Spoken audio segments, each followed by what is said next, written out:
حدیث پاک میں آتا ہے صرف ایک بالشت اللہ کی یہ ولیوں کی بستی سے دور تھا، رب نے حکم فرمایا زمین کو، اے زمین سکڑ جا، اگرچہ 100 آدمی کا قاتل ہے مگر جا تو رہا ہے میرے ولیوں کے پاس، نائے ہے میرے فقیروں کے پاس، جا۔ زمین کو حکم دیا سکڑ جا، اب زمین سکڑ گئی، جب پیمائش کی گئی تو وہ اللہ والوں کی بستی کے قریب پایا گیا۔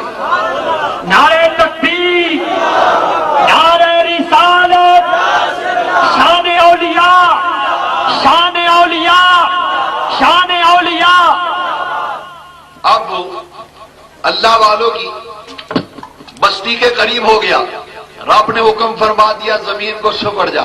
پتہ یہ چلا آدمی جتنا مرضی گناہ گار ہو، جتنا مرضی خطا کار ہو، دن رات گناہ کرتا ہو، لغزشیں اس سے صادر ہوتی ہو، اگر سچے دل سے ولیوں کی بارگاہ میں جانے کا ارادہ بھی کر لیتا ہے، اس کو موت آ جائے تو خدا زمین کو حکم دیتا ہے کہ اے زمین سکڑ جا، ہے میرے ولیوں کی بارگاہ میں جانے والا ہے۔ اللہ فرماتا ہے فرشتوں یہ میرے ولیوں کے پاس جا رہا تھا، جاؤ میں نے ولیوں کی برکت سے اس کا 100 آدمی کو قتل کرنا معاف کر دیا ہے، اب جاؤ اس کو اٹھا کر جنت میں لے جاؤ۔ حدیث پاک ہے۔ پتہ یہ چلا کہ اللہ والوں کے پاس جانے کا فائدہ کیا ہے، ان کے پاس بیٹھنے کا فائدہ کیا ہے، اللہ والوں کے پاس جانے کا فائدہ کیا ہے؟ ان کی بارگاہ میں جانے سے تو گناہ معاف ہوتے ہیں، ان کی بارگاہ میں جانے سے تو رب کی رحمتیں ملتی ہیں۔ آؤ اہل سنت آپ کو مبارک ہو کہ تم اللہ کے نبیوں کو بھی مانتے ہو، ولیوں کو بھی مانتے ہو، صحابہ کو بھی مانتے ہو، اہل بیت کو بھی مانتے ہو، اور آج تمہیں خدا نے وہ عقیدہ دیا ہے جو نبی کریم کے صحابہ کا عقیدہ تھا۔ اب میں آپ کو بتانا یہ چاہتا ہوں کہ اولیاء کرام کے مزارات پر جانے کا فائدہ کیا ہے، عرس میں آنے کا فائدہ کیا ہے۔ لو آخری حدیث پاک سن لو، اس کے بعد میں اصل بات جو آپ کو بتانا چاہتا ہوں کہ اپنا عقیدہ صحیح کرو، اپنا ایمان صحیح کرو، وہ عقیدہ رکھو جو نبی پاک کے صحابہ کا عقیدہ تھا، حضور کو اس طرح مانو جس طرح صحابہ نے مانا تھا۔ عرسوں پر جانے کا فائدہ کیا ہے؟ ایمان سے بتائیے کہ حضرت امام علی شاہ صاحب سے آپ کا کوئی خونی رشتہ ہے کہ آپ عرس میں آئے ہیں؟ بتائیے، کوئی نسبی رشتہ ہے؟ نہیں، ایک درویش ہے، فقیر آدمی ہے، اللہ اللہ کرنے والا، خدا کا ذکر کرنے والا مرد درویش ہے، اور آپ اس کی بارگاہ میں آئے ہیں۔ نبی کریم علیہ السلام نے فرمایا قیامت کا دن ہوگا دنیا کے تمام دوست دشمن بن جائیں، جو دوستی دنیا کے تعلق سے ہوگی وہ دوستی قیامت کے دن ختم ہو جائے گی، اور سب دوست جو ہیں وہ دشمن بن جائیں گے، سب دوست دشمن بن جائیں گے۔ قرآن پاک پیش کر رہا ہوں، اللہ پاک نے قرآن میں فرمایا الاخلاء یومئذ بعضهم لبعض عدو الا المتقین، سب دوست قیامت کے دن دشمن بن جائیں گے۔ وہ کہے گا ہم دنیا میں ایک دوسرے کے یار تھے، آج پہچانتا نہیں ہے۔ رب تعالیٰ فرمائے گا جو تعلق دنیا کی وجہ سے تھا وہ آج ختم ہو گیا ہے، اور دنیا کے یار سارے ایک دوسرے کے دشمن بن جائیں گے، مگر جو اللہ کے ولی ہوں گے، جو نیک لوگوں سے تعلق ہوگا، یہ تعلق قیامت کے دن بھی قائم رہے گا، قیامت کے دن بھی قائم رہے گا۔ کیسے؟ نبی کریم علیہ السلام فرماتے ہیں قیامت کے دن 2 صفیں ہوگی، ایک جنتیوں کی صف ہوگی، ایک دوستیوں کی صف ہوگی۔ لوگ دوزخ میں جانے کے لیے صف میں کھڑے ہیں، جنتیوں کی صف میں ایک اللہ کا ولی کھڑا ہوگا، درویش فقیر آدمی، اور وہ مرید جو کسی عمل کی کوتاہی کی وجہ سے دوستیوں کی صف میں کھڑا ہوگا، وہ قیامت کے دن پہچان لے گا کہ یہ فلاں اللہ کا ولی کھڑا ہے۔ حدیث پاک میں آتا ہے وہ آواز دے گا، وہ کہے گا حضرت جی، حضرت صاحب میری بات سنو۔ وہ اللہ کا ولی جنتیوں کی صف میں نظر دوڑا کے دیکھے گا کہ یہاں مجھے کون آواز دے رہا ہے۔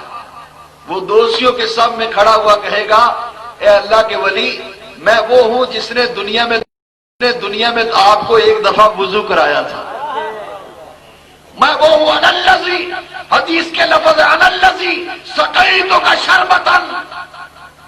حضرت صاحب میں وہ ہوں جس نے دنیا میں آپ کو ایک دفعہ پانی پلایا تھا، میں وہ ہوں جس نے دنیا میں آپ کے لیے مصلی بچھایا تھا، حضرت جی میں آپ کے لیے وضو کراتا رہا، مصلی بچھاتا رہا، آج عمل کی وجہ سے دوستیوں کی سب میں کھڑا کر دیا گیا ہوں۔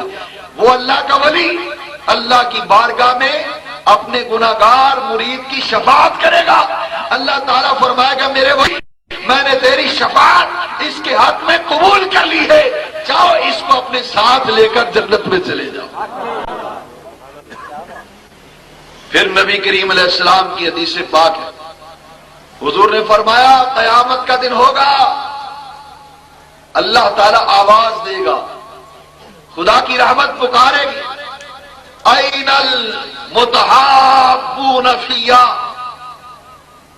این المتحابون فیا، کہاں ہیں وہ لوگ جو صرف میری خاطر ایک دوسرے سے محبت کرتے تھے؟ کہاں ہیں وہ لوگ؟ کھڑے ہو جائیں گے، کہیں گے اے اللہ تعالیٰ کی رحمت کی آواز آئی ہے اور خدا فرما رہا ہے میری خاطر ایک دوسرے سے محبت کرنے والوں کہاں ہو؟ وہ سب کھڑے ہو جائیں گے، کہیں گے یا اللہ ہم صرف تیری خاطر محبت کرتے تھے، نبیوں سے ولیوں سے تیرے محبوبوں سے محبت کرتے تھے تو صرف تیری خاطر کہ وہ تیرے بندے ہیں۔ اللہ فرمائے گا اچھا میری خاطر محبت کرنے والوں آ جاؤ، پچھلی صفوں سے اٹھ کر آگے آ جاؤ، آج تمہیں انعام سے سرفراز کرنا چاہتا ہوں۔ اللہ تعالیٰ ان کو آگے بلا لے، پھر آواز آئے گی این المتجالسون فیا، کہاں ہے میری خاطر ایک دوسرے کی مجلس میں بیٹھنے والے؟ آؤ پچھلی صفوں سے اٹھ کر آگے آ جاؤ۔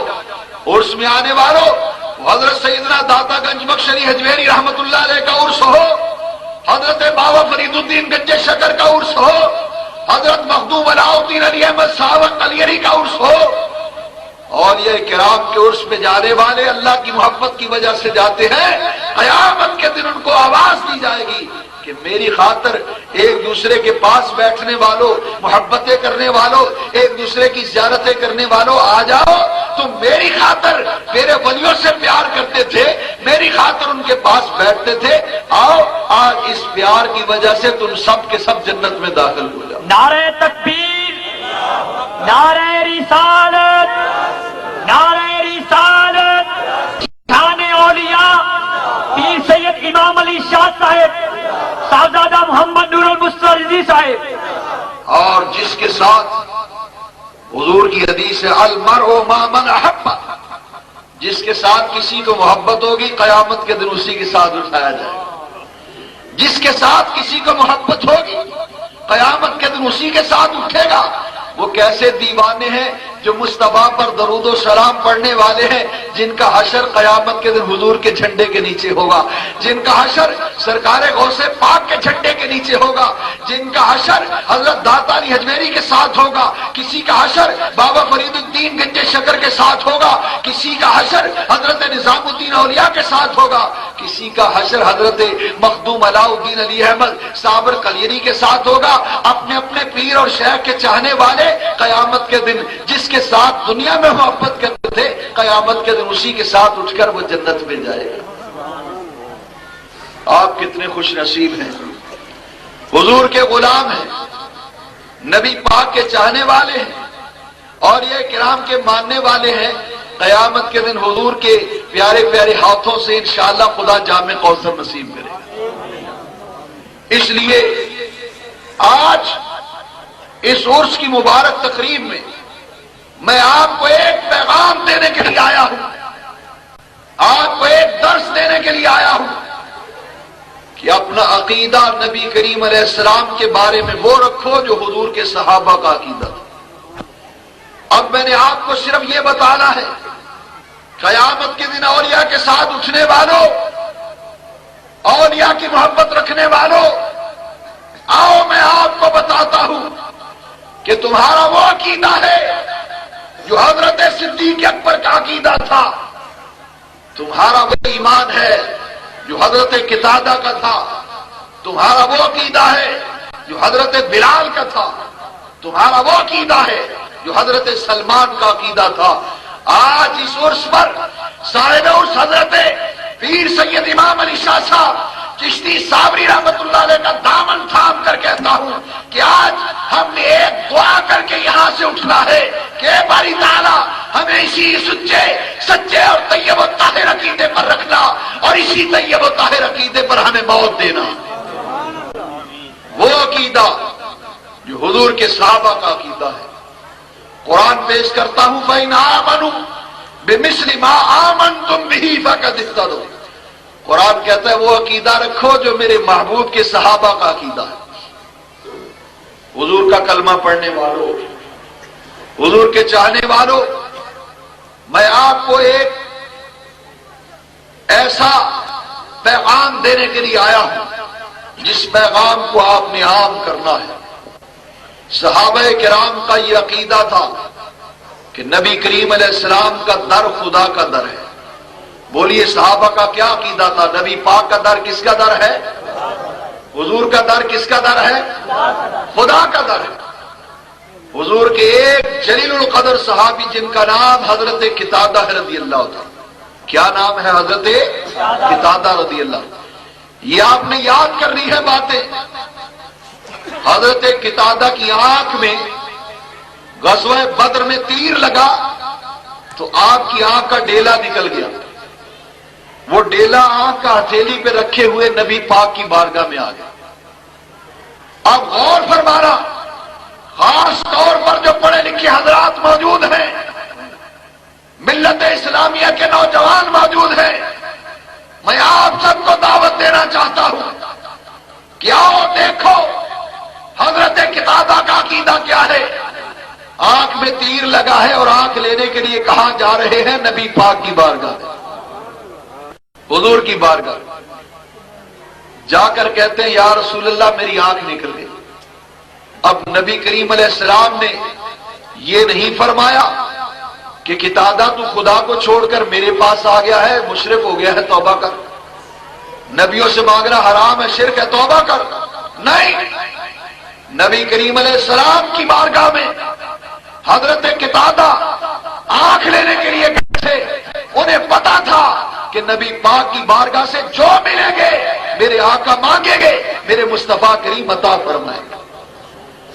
عرض کرتے ہیں حضور میری آنکھ نکل گئی. نبی کریم علیہ السلام نے پیار سے فرمایا قتادہ بتا تجھے آنکھ چاہیے یا جنت چاہیے؟ آنکھ لینا چاہتا ہے یا جنت لینا چاہتا ہے؟ قربان جائے صحابہ کرام کے مانگنے پر. عرض کرتے ہیں آقا آنکھ میں نے مانگی ہے، میرے مانگنے پہ دے دے اور جنت اپنی طرف سے عطا کر دے.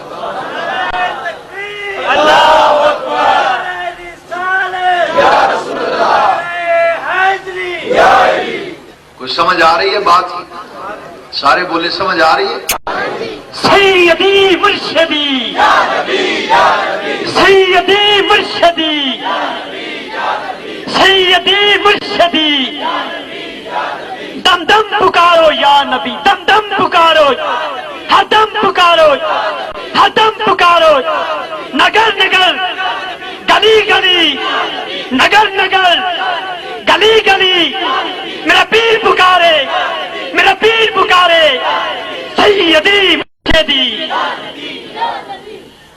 یہ بات آپ سب کو یاد ہو جانی چاہیے. آئندہ اگر رانا صاحب نے مجھے یہاں بلایا تو اس صورت میں آؤں گا جب آپ نے یہ سبق سنایا. یہ مسئلہ یاد کرنے والا ہے. خاص طور پر پڑھے لکھے حضرات، نوجوان طبقہ، دنوں پر یہ بات نقش کر لو. اگر انبیاء کرام سے مانگنا شرک ہوتا تو حضرت قتادہ کبھی بھی آنکھ لینے کے لیے حضور کی بارگاہ میں نہ جاتے. اور نبیوں سے مانگنا شرک ہوتا معاذ اللہ تو حضور فرماتے قتادہ توبہ کر، تو مشرک ہو گیا ہے، میری بارگاہ سے مانگتا ہے خدا کو چھوڑ کر. یا آنکھ دینے والا اللہ ہے، میں آنکھیں بنانے والا تھوڑا ہی ہوں. نہیں، سنو. حضرت قتادہ کہتے ہیں یا رسول اللہ آنکھ نکل گئی. نبی کریم علیہ السلام نے اپنے عاشق کا امتحان لے لیا. آنکھ کا ڈیلا نکلا ہوا ہو تو جنت تو یاد نہیں رہتی نا. حضرت قتادہ کو چاہیے تھا کہ کہتے یا رسول اللہ آنکھ میں بڑی درد ہے، اس کا علاج کر دو، جنت بعد میں دیکھی جائے گی. نہیں، قربان چاہے مانگنے والوں، تمہارے حسن طلب پر، تمہارے انداز طلب پر عرض کرتے ہیں آقا آنکھ میں نے مانگی ہے، وہ میرے مانگنے پہ دے دے اور جنت اپنی طرف سے عطا کر. حضور علیہ الصلوۃ والسلام نے، اب سنیے توجہ کے ساتھ، نبی پاک علیہ السلام نے کوئی دوائی نہیں لگائی حضرت کے دادا کی آنکھ میں. حدیث پاک